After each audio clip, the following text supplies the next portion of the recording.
Okay, it's that time of year again when not only leaves are falling, but so is the temperature. It's coming up on Thanksgiving, and just a few quick tips on what to do in these colder months. Keep everybody busy. At least keeps me somewhat busy. First off, you see right here, just an improvised composting section. We have nothing planted here until the spring, so what we do is we just do a bunch of leaves in this area. Bunch of coffee grounds. These are from Starbucks. Some other yard waste, things like that. That'll break down by spring. This will be a really good compost, and it'll shrink down a lot, and we can use that for planting right there on site. We've already done it in a couple other spots. Whenever we have just an annual location, it comes in handy doing it that way. And here you see our regular composter, little tumbler here. That's full of leaves, what little grass clippings we had at the end of the season. As you might be able to tell in the picture, the grass is starting to go dormant here for the winter.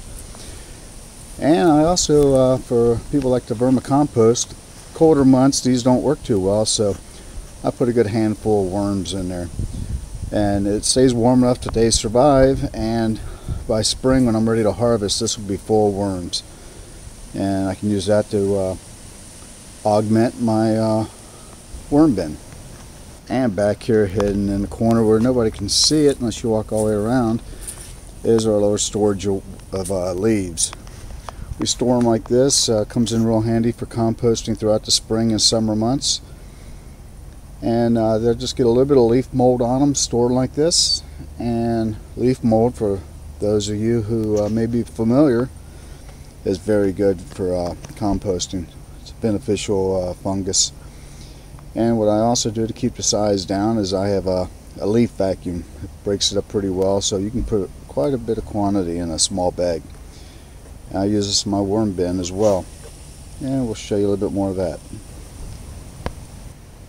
And here is my worm bin. I did a little temporary modification. I just want to see how it works. So far it looks pretty good, and it's inexpensive. A lot of people already have these probably laying around the house.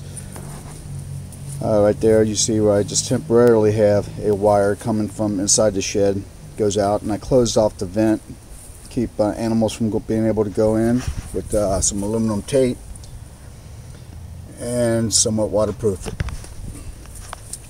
And what that goes to is a drop light with a 75-watt light bulb.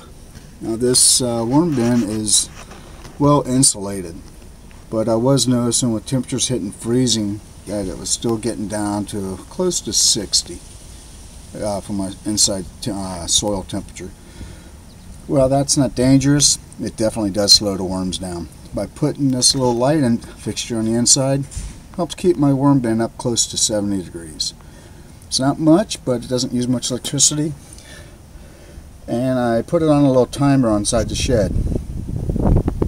And here's that timer. Basically, it's programmable. I can set it for different times of day.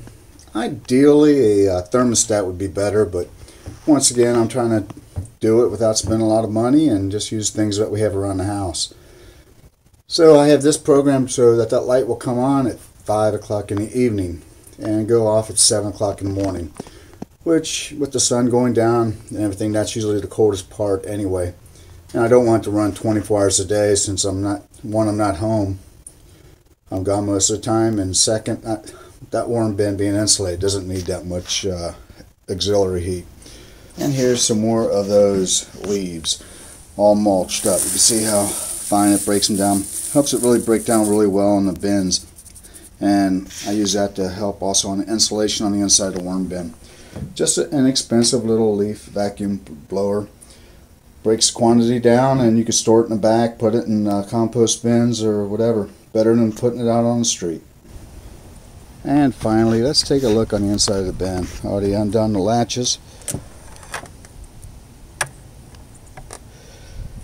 And there she is, all hooked up. This is just some biodegradable cloth for weed control. You get a roll of it for like $5. And I just put it on there that way. It lets the bin breathe, while at the same time provides extra darkness and Gives it a little insulation value with the heat rising up. Let's take a look underneath.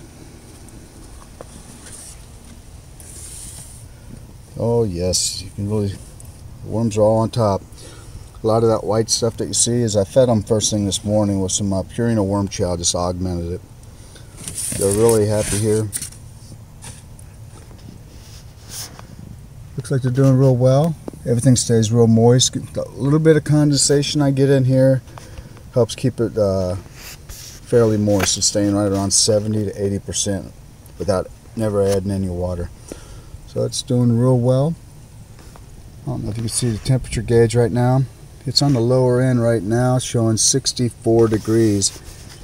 Like I said, it's pretty chilly out here right now. The days are definitely starting to get colder.